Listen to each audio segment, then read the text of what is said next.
Her casual encounter during a storm forever changed the life of an ordinary woman and a disguised billionaire. What began with a simple charger loan transformed into an incredible journey. When she discovered his true identity, secrets came to light and their lives intertwined in ways no one could predict.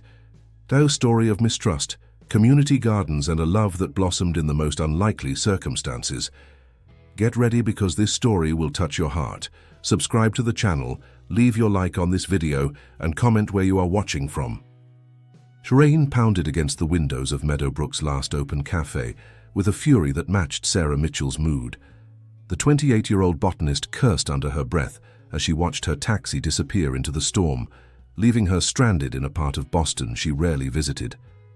Water cascaded down the sidewalks in miniature rivers, and her apartment stood over 20 blocks away, impossibly far in this deluge.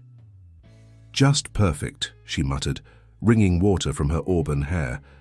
Her phone, dead as a doornail, mocked her from the table. The presentation slides she'd spent weeks perfecting were likely ruined, her notes soaked through, and now this. Sarah slumped into a corner booth, resigned to wait out nature's tantrum. The cafe, Riverstone Coffee, hummed with the quiet energy of rain refugees like herself. Steam rose from ceramic mugs, and the scent of cinnamon and coffee created an atmosphere of unexpected comfort. Sarah checked her watch. Almost 7 p.m. At this rate, she wouldn't be home until midnight. "You look like you could use this." Sarah glanced up to find a man extending a portable charger toward her. Average height, with kind brown eyes and a gentle smile that somehow didn't trigger her usual wariness of strangers. His clothes were simple: jeans, a plain navy sweater, nothing remarkable. "My phone's been giving me that same desperate look all day," he added, with a self-deprecating chuckle. Sarah hesitated, then accepted the charger. "Thank you, it's been quite a day." "I can tell." He gestured to the empty chair across from her. "Mind if I sit? All the other tables are taken." The cafe had indeed filled up as the storm intensified. Sarah nodded, and he settled across from her, extending his hand. "I'm Jack Thompson." "Sarah Mitchell," she replied, plugging in her phone. "I really appreciate this. I thought I was going to be stranded here all night." "Boston storms have a special kind of meanness to them," Jack said, sipping his coffee. "You're not from around here originally, are you?" Sarah raised an eyebrow. "How could you tell?" "You said quarter instead of block when you were muttering to yourself about the distance. Midwest, maybe." Sarah laughed despite herself. "Minnesota. Moved here 5 years ago." She paused. "Should I be concerned that you were eavesdropping?" Jack's eyes crinkled. "Professional hazard. I people watch too much." "And what profession would that be?" Sarah asked, surprising herself with her curiosity. "Oh, a bit of this and that," he replied vaguely. "Consulting, mostly." The waitress approached, and Jack ordered another coffee. "And a slice of cinnamon cake to share. It's the only thing worth eating here," he added in a conspiratorial whisper. Against her better judgment, Sarah found herself engaged in conversation with this stranger as the storm raged outside. They discussed the city's best-hidden gardens. Her passionate recommendation of the small medicinal herb garden behind the old library sparked particular interest from Jack. "You know a lot about plants," he noted, as she explained the difference between 2 varieties of echinacea grown there. "It's my field. I specialize in medicinal botanicals, especially traditional growing methods." Sarah surprised herself with how freely she was sharing. "Sorry, I tend to ramble about chlorophyll and soil pH when given the chance." "No, it's fascinating," Jack insisted, leaning forward. "I've always believed traditional knowledge holds solutions to many modern problems." Their conversation meandered, through topics ranging from sustainable agriculture to the best pizza in Boston. The storm's violence gradually subsided, and Sarah's phone finally had enough charge to call a cab. "Thank you for making a terrible evening surprisingly pleasant," she said, gathering her things. Jack smiled warmly. Sometimes the worst days lead to unexpected connections. She stepped into her taxi with a wave, certain their paths would never cross again. just two strangers sharing shelter from a storm. 1 week later, Sarah knelt in her modest front garden, tending to her prized collection of medicinal herbs. Her small craftsman house sat on the outskirts of Cambridge, inherited from her grandmother, and the only reason she could afford to live anywhere near Boston. The garden, though small, had become her sanctuary and experimental space. The purr of a luxury car engine drew her attention. A sleek black Audi pulled up to her curb, jarringly out of place in her working-class neighborhood. Sarah's breath caught as the driver's door opened and a familiar figure emerged. It was Jack, but not as she remembered. Him. Gone were the casual clothes and approachable demeanor. This Jack wore an impeccably tailored charcoal suit that probably cost more than her monthly salary. His hair was precisely styled, his posture commanding. The watering can slipped from her fingers, spilling across the pavement. How had he found her home, and why did he look so different?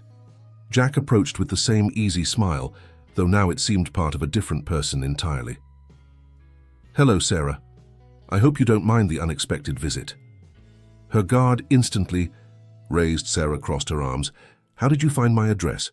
"I should explain," he said, noting her discomfort. "I'm not just Jack Thompson who happened to be in a cafe during a storm. I work for the North Star Foundation, and I'm here with a proposition that I think might interest you." "A proposition?" Sarah echoed, suspicion evident in her voice. "During our conversation, you mentioned your expertise in medicinal plants and traditional growing methods. The foundation is launching community gardens in underserved neighborhoods, and we need someone with precisely your knowledge." Sarah studied his face, searching for deception. "And you tracked me down for this?" "I'd like to discuss it properly," Jack said, handing her a business card with an embossed logo. "Perhaps lunch tomorrow. Purely professional, of course." Sarah hesitated, torn between curiosity and caution. The foundation's name was familiar, a legitimate philanthropic organization known for environmental initiatives. "One lunch," she finally agreed. "But at a public place of my choosing." Jack's smile returned, genuine like the one from the cafe. "I wouldn't have it any other way." As he returned to his car, Sarah examined the business card. Something told her that agreeing to this lunch would change the trajectory of her life in ways she couldn't yet imagine. The restaurant Jack suggested, Harvest on Brattle Street, radiated exclusivity. Sarah chose a simple black dress, feeling underdressed despite her efforts. A maître d' guided her to a private corner where Jack waited, rising as she approached. "You look lovely," he said with genuine warmth.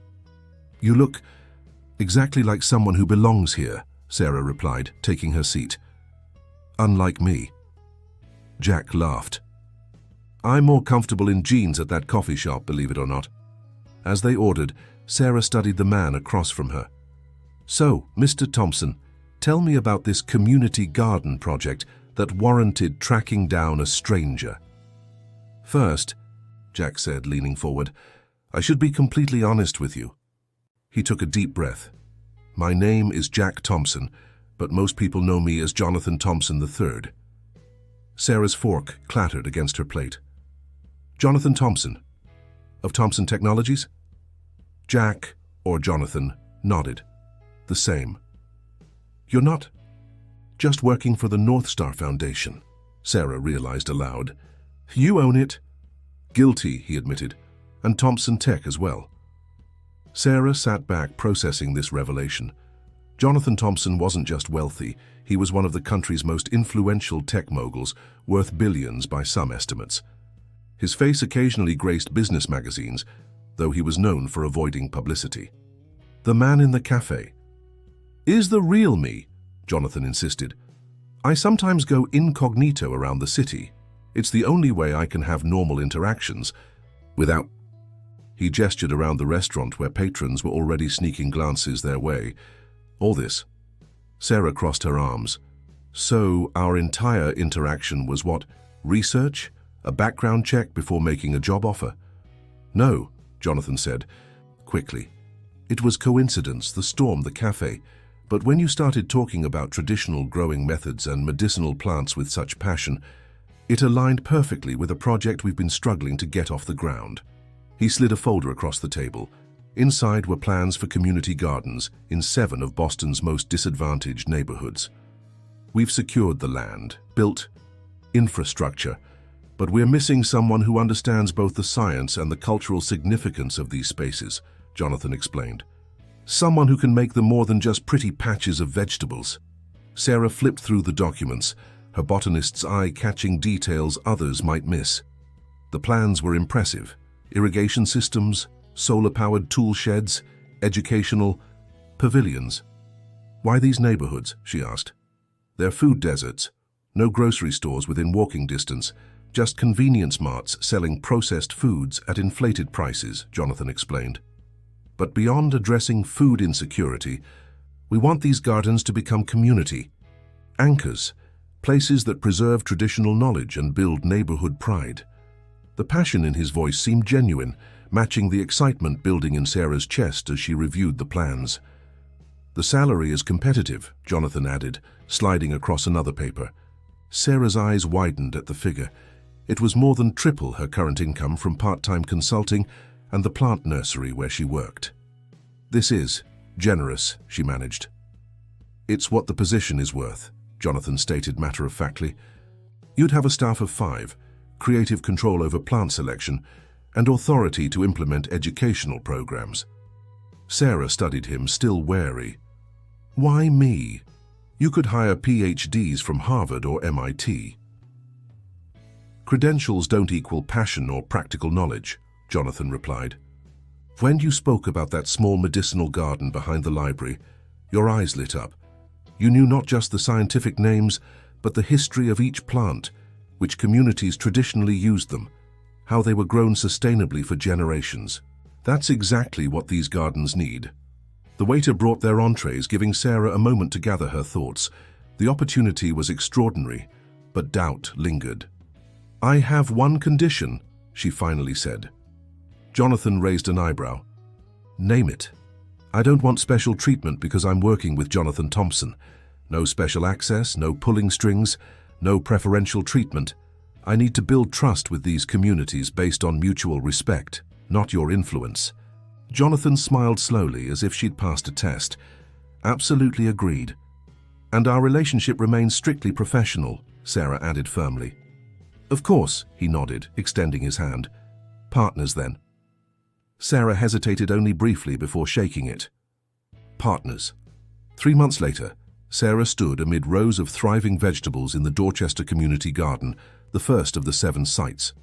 Children from the neighborhood elementary school crowded around her as she explained how to identify ripe tomatoes.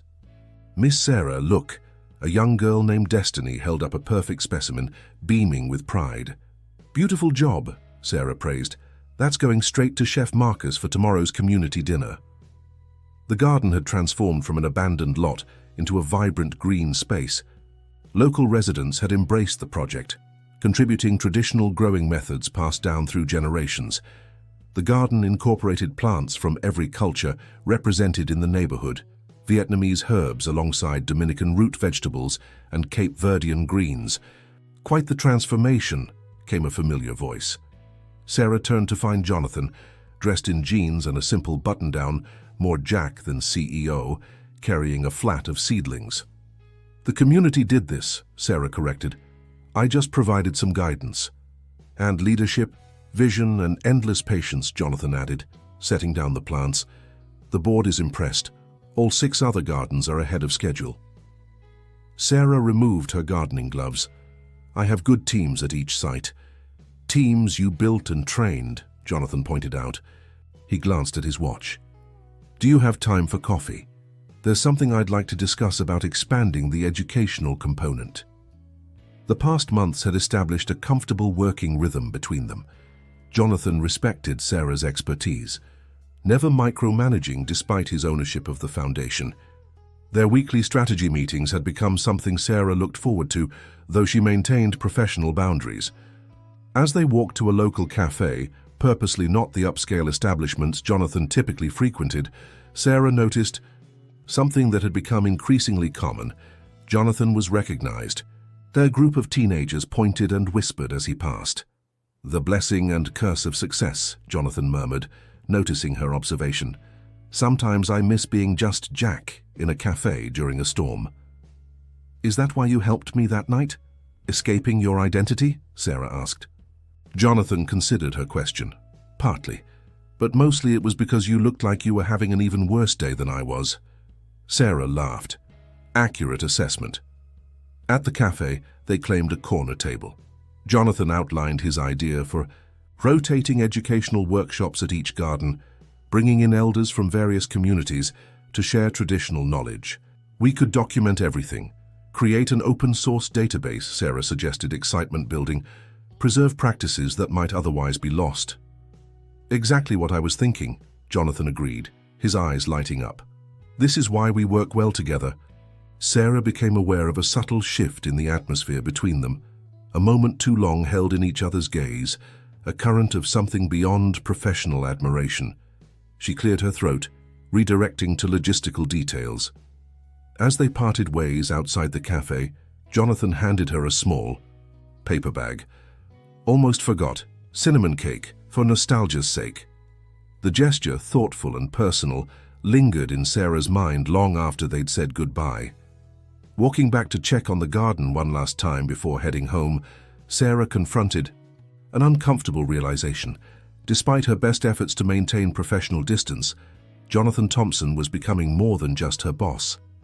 And that complicated everything. "Community gardens transforming Boston's food deserts," Sarah read, aloud from the Boston Globe's front page.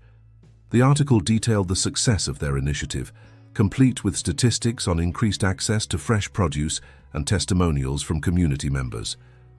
"Congratulations," said Elena, her assistant, placing a fresh cup of tea beside her. "Thanks, but..." Sarah frowned, scanning the article again. "It barely mentions the community leaders or our staff. It's all about tech billionaire Jonathan Thompson's visionary project." Elena shrugged. "That's media for you. Big names sell papers." Sarah set the newspaper aside, trying to quell her frustration. 5 months into the project, all 7 gardens were flourishing. Each had developed its unique character, reflecting the communities they served. More importantly, they had become gathering places, seniors teaching children traditional recipes, neighbors sharing meals, cultural barriers dissolving over shared soil. Her phone buzzed with a text from Jonathan. "Have you seen the article?" Great exposure for expanding to more neighborhoods. Before she could respond, a call came through from the Roxbury Garden coordinator. "Sarah, we've got a problem. Someone vandalized the irrigation system overnight." Sarah grabbed her jacket. "I'll be there in 20 minutes. When she arrived, she found Jonathan already there, sleeves rolled up, helping residents repair the damage. "I came as soon as I heard," he explained, wiping sweat from his brow. Sarah worked alongside him, touched by his hands-on approach. This wasn't for publicity, no cameras were present, and he'd arrived in an unmarked car. "You'd make a decent plumber in another life," she joked as they finished the repairs. "I worked construction summers during college," he revealed. "My father insisted I understand physical labor before joining the company." These glimpses into his past fascinated Sarah. Despite working closely together, Jonathan remained something of an enigma, brilliant and compassionate in their professional interactions but guarded about his personal life. After ensuring the garden was secure, they walked to his car. "Do you have dinner plans?" Jonathan asked casually. "Just me and a stack of cultivation reports," Sarah admitted. "I have a better offer. The Harvest Festival Planning Committee is meeting at my place. Nothing fancy, pizza and logistics, but we could use your expertise." Against her better judgment, Sarah accepted. Jonathan's place turned out to be a converted warehouse loft in South Boston, industrial and understated rather than the mansion she'd expected. Floor-to-ceiling bookshelves lined one wall, while large windows overlooked the harbor. The furnishings were comfortable rather than ostentatious. "Not what you expected?" he asked, noting her surprise. "I was picturing something more billionaire-ish," Sarah admitted. Jonathan laughed. "I have a country house for official entertaining. This is where I actually live." The planning committee, composed of community representatives from each garden, arrived shortly after. For 3 hours, they mapped out the upcoming harvest festival designed to showcase the garden's successes and raise funds for expansion. After everyone departed, Sarah helped Jonathan clear away pizza boxes. "Can I ask you something personal?" she ventured. "Depends how personal," he replied with a half smile. "Why do you care so much about these gardens? It's a tiny investment compared to your other ventures, but you're personally involved at every level." Jonathan was quiet for a long moment. "My grandmother grew up during the Depression.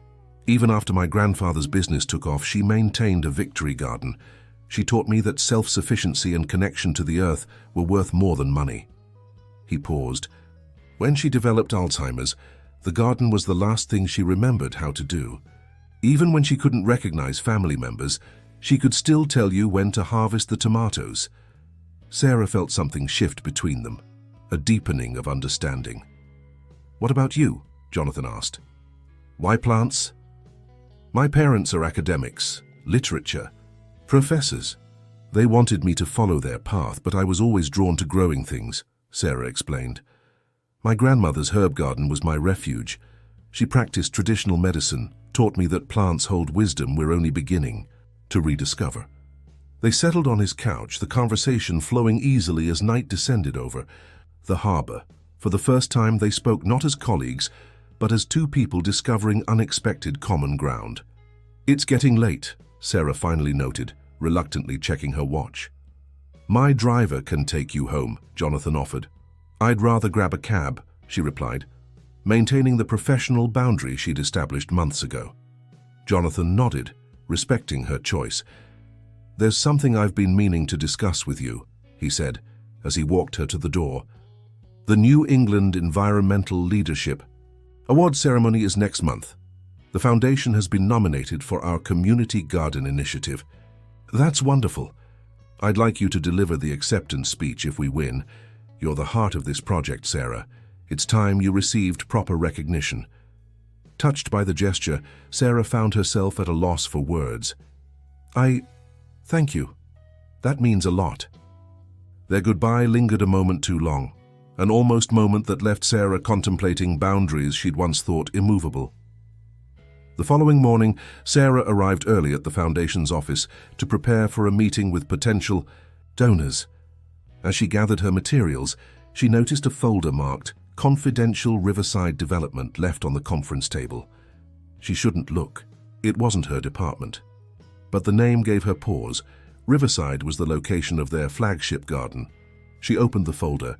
Inside were architectural renderings for a massive shopping complex. The plans clearly showed their garden being replaced by a parking structure.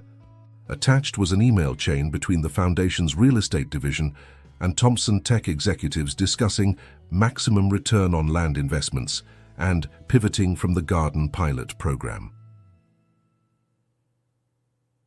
The date on the most recent email, yesterday. Sarah. Felt physically ill. Had the entire project been a publicity stunt before a lucrative development deal? The gardens, the communities that had poured their hearts into these spaces, all disposable assets on a balance sheet. She made copies of the documents, her hands shaking with betrayal and rage.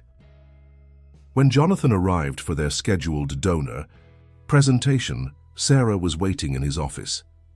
"Explain this," she demanded, spreading the copied documents across his desk. Jonathan's face registered genuine shock. "Where did you get these? Does it matter?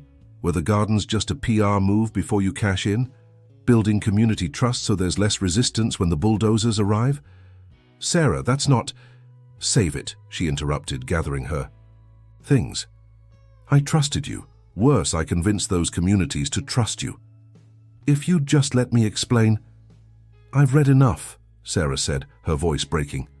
"I quit." She stormed out, ignoring his calls to come back.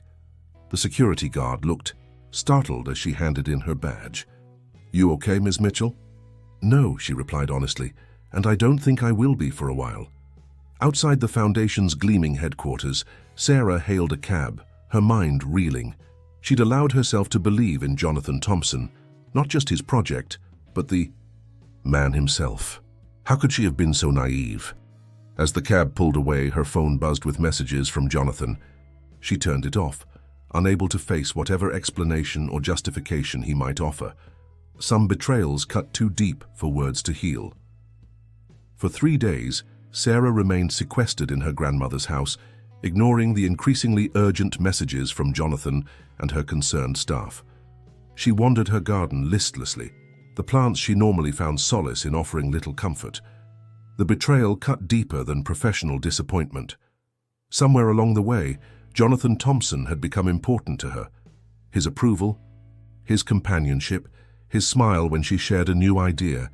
She'd believed in him, in his vision, or what she thought was his vision.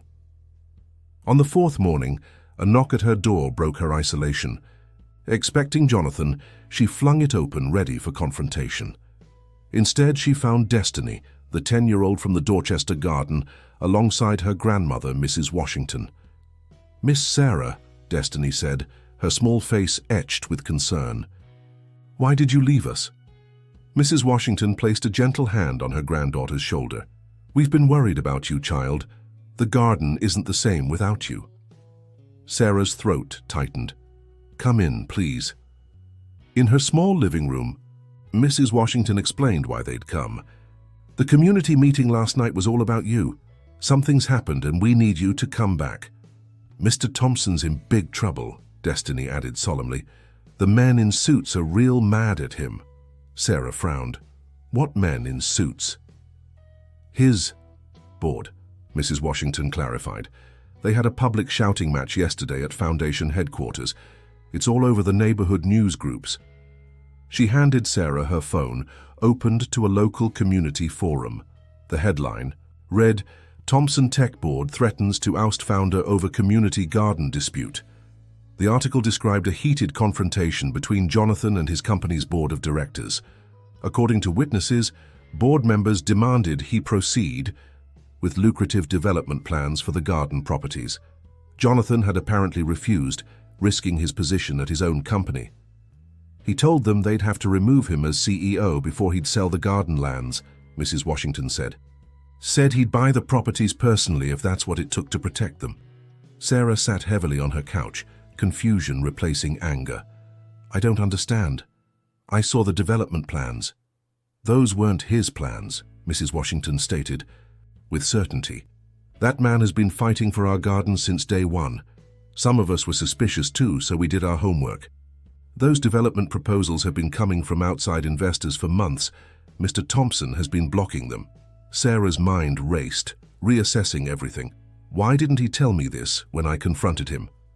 "Pride, maybe," Mrs. Washington suggested. "Or maybe you didn't give him a chance. Either way, he needs you now, we all do."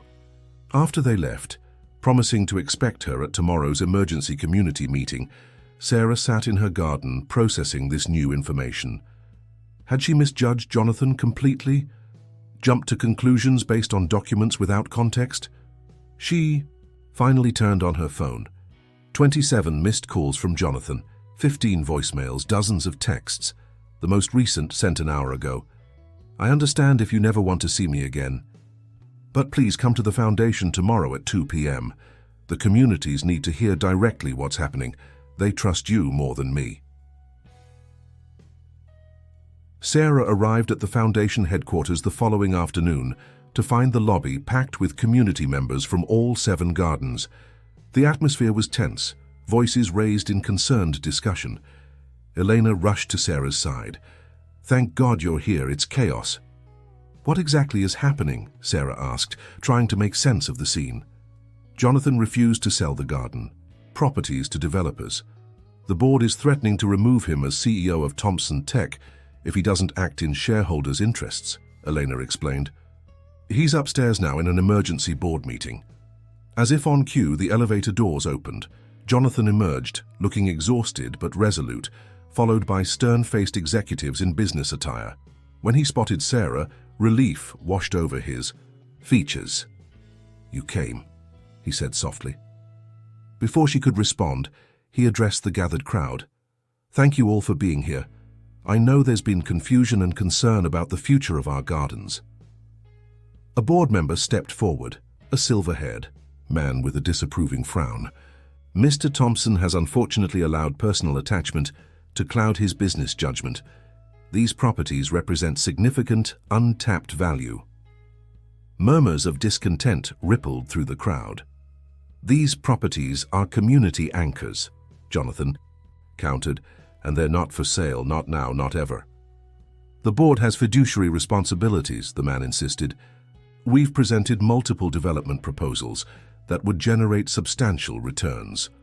Proposals I've consistently rejected, Jonathan stated firmly. Sarah suddenly understood. The documents she'd found weren't Jonathan's plans. They were proposals he'd been fighting against. Her heart sank at her hasty judgment. The board member turned to the crowd. Mr. Thompson seems determined to jeopardize his position over this matter. Perhaps a more pragmatic leader would recognize. That's enough, Richard, Jonathan interrupted. I've made my decision. He turned to Sarah, gesturing for her to join him. After a moment's hesitation, she stepped forward. I've prepared legal documents transferring ownership of all 7 garden properties from the foundation to community land trusts, Jonathan announced. They will be permanently protected from development, with management shared between the foundation and community representatives. The crowd erupted in cheers as Jonathan continued, Sarah Mitchell will oversee this transition, assuming she's willing to return to her position. His eyes met hers, questioning. Later, after the community members had departed with assurances their gardens were safe, Sarah found Jonathan alone in his office, staring out at the Boston skyline.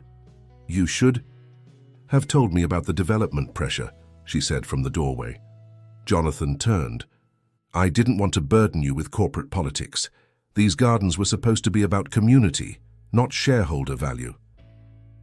I found those documents and thought the worst, Sarah admitted. I should have given you a chance to explain. And I should have been more transparent, Jonathan conceded. I'm not used to having someone I trust enough to share these battles. The word trust hung between them. Why risk your position for these gardens, Sarah asked. They're important, but they're a tiny part of your business empire. Jonathan stepped closer. Because some things matter more than money or power. Because watching you bring those communities together around something as simple and profound as growing food, it reminded me why I started my company in the first place. To make a meaningful difference. And because of your grandmother's garden, Sarah added softly. Jonathan smiled. That too. I'm still angry you didn't tell me about the development proposals, Sarah said, but I'm willing to come back, for the communities and the gardens. Just for them, Jonathan asked, vulnerability replacing his usual confidence. Before Sarah could answer, the office door opened. A striking woman in a designer dress walked in, her presence commanding immediate attention. Jonathan, we need to discuss your recent PR disaster, she announced, barely acknowledging Sarah's presence. Melissa, Jonathan sighed. This isn't a good time. Sarah's stomach dropped as recognition dawned. Melissa Collins, the socialite heiress featured alongside Jonathan in society pages, according to recent tabloids, his fiancée. You must be Sarah, Melissa said, her perfectly manicured hand extended. Jonathan's garden expert. He talks about you constantly. Sarah shook her hand, suddenly aware of her casual clothes and the dirt still under her fingernails from her morning garden work. I should go, she said, retreating emotionally as quickly as physically. You have important matters to discuss. Sarah, wait, Jonathan called after her. But Sarah was already walking away, her brief moment of reconnection shattered. Once again, she'd been reminded of the vastly different worlds they inhabited. Jonathan Thompson lived in a reality of board meetings and society engagements with beautiful heiresses. Her place was with the soil and seeds, not in his glamorous orbit. She texted Elena on her way out. I'll be back tomorrow to start work on transferring the garden properties. Please prepare the necessary files. Whatever personal feelings might have been developing between her and Jonathan needed to remain firmly buried, like seeds planted too deep to ever reach the sunlight. The Harvest Festival transformed Boston, common into a vibrant celebration of community and growth. Each garden had its own pavilion showcasing produce, cultural traditions and success stories. Thousands of visitors wandered between exhibits, sampling foods prepared by community chefs and participating in workshops. Sarah stood at the center of it all, directing volunteers and solving last-minute crises. 6 months of work had culminated in this moment, a public declaration of what communities could accomplish when given resources and respect. "This is remarkable," said a voice behind her. Sarah turned to find Melissa Collins observing the festivities, elegantly dressed even for an outdoor event. "Ms. Collins," Sarah greeted her cautiously, "I didn't expect to see you here." "Please call me Melissa," she replied with unexpected warmth, "and I wouldn't miss my brother's big day." Sarah blinked. "Your brother?" Melissa laughed. "Half-brother, technically. Different last names because my mother remarried. Jonathan didn't tell you." Her eyes showed sudden understanding. "Oh, I see. The tabloids with their engagement rumors. I should have realized." "You're not engaged," Sarah clarified, her heart beating faster. "God, no.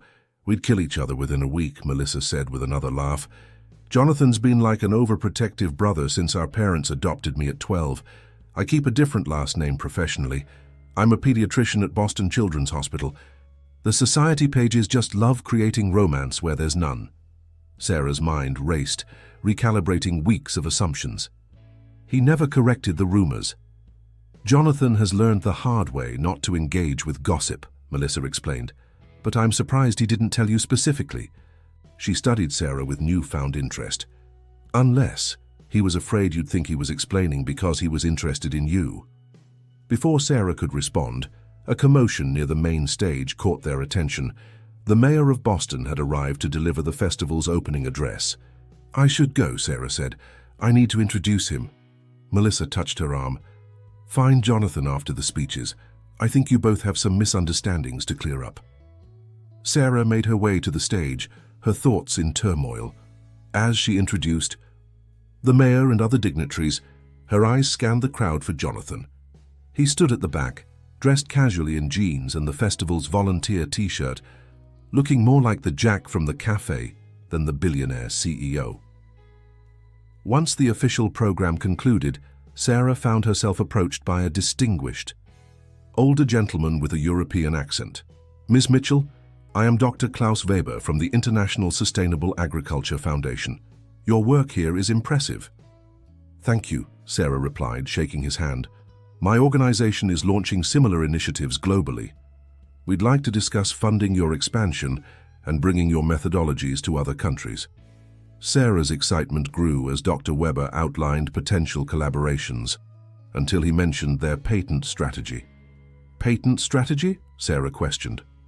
"Yes, for the traditional growing methods you've implemented. Our legal team has already prepared applications for the most commercially viable techniques." Sarah's enthusiasm evaporated. "These methods aren't mine to patent. They belong to the communities who developed them over generations. To us, but with proper documentation and your expertise, these practices should remain in the public domain," Sarah insisted firmly. "They're cultural heritage, not commercial opportunities." Dr. Weber's friendly demeanor cooled. "I think you fail to understand the financial potential here. Perhaps I should discuss this directly with Mr. Thompson instead." "Discuss what with me?" Jonathan appeared beside them, having overheard the exchange. After brief introductions, Dr. Weber repeated his proposal. Jonathan listened attentively, then shook his head. "I appreciate your interest, but Sarah's right. We won't be patenting traditional knowledge." "You're making a significant financial mistake," Dr. Weber warned. "Maybe by your metrics," Jonathan replied calmly.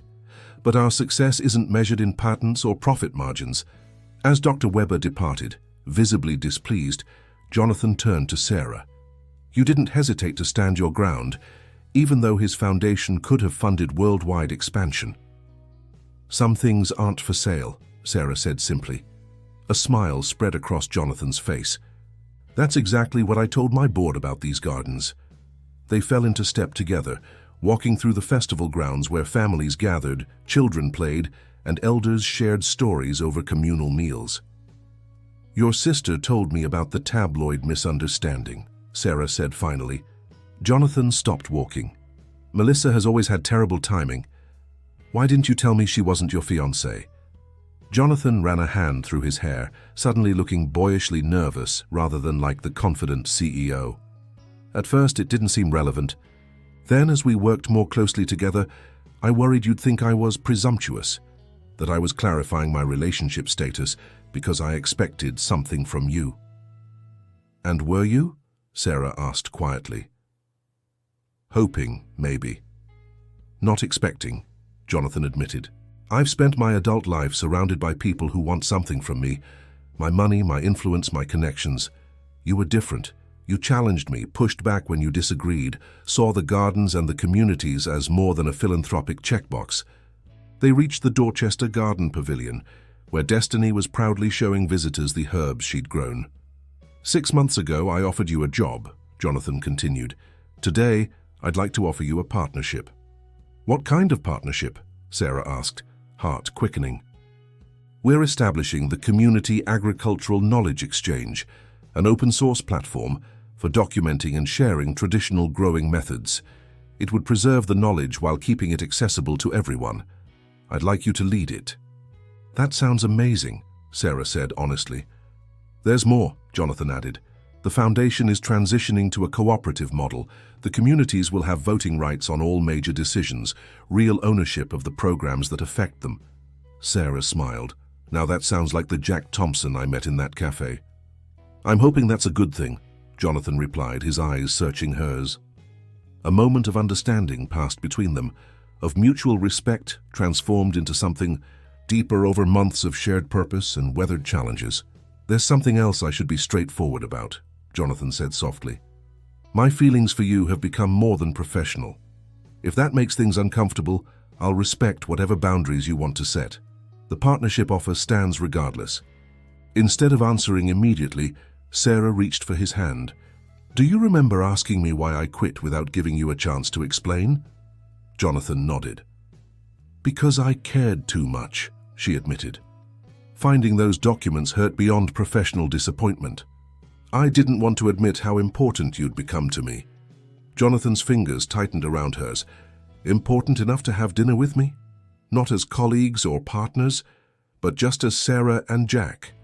Sarah smiled. I'd like that. A shout from across the festival grounds interrupted their moment. Miss Sarah, Mr. Thompson, the governor's here early. They both laughed at the interruption. Duty calls, Sarah said. Rain check on that dinner? Jonathan asked. Definitely, Sarah agreed. The Harvest Festival concluded with a special ceremony as the governor officially designated all 7 gardens as protected community cultural assets. Standing together on stage, Sarah and Jonathan watched as community representatives received the legal documentation transferring garden ownership to their newly formed land trusts. Mrs. Washington from Dorchester spoke for the communities. 6 months ago, these were abandoned lots filled with trash. Today, they're where our children learn their heritage, where neighbors become family, and where we grow not just food, but hope. As the sun set over Boston Common, the festival wrapped up with a community dinner. Long tables stretched across the lawn, where hundreds of people from diverse backgrounds shared a meal prepared from garden harvests. Sarah found Jonathan sitting with Destiny and her grandmother, listening intently as the child described her plans for next season's herbs. Room for one more? Sarah asked. Jonathan's face brightened as he moved over. Under the table, their hands found each other again. So, Mrs. Washington said with a knowing smile, what's next for our gardens? Sarah and Jonathan exchanged glances, a world of possibility in their shared look. Something even better, they answered in unison.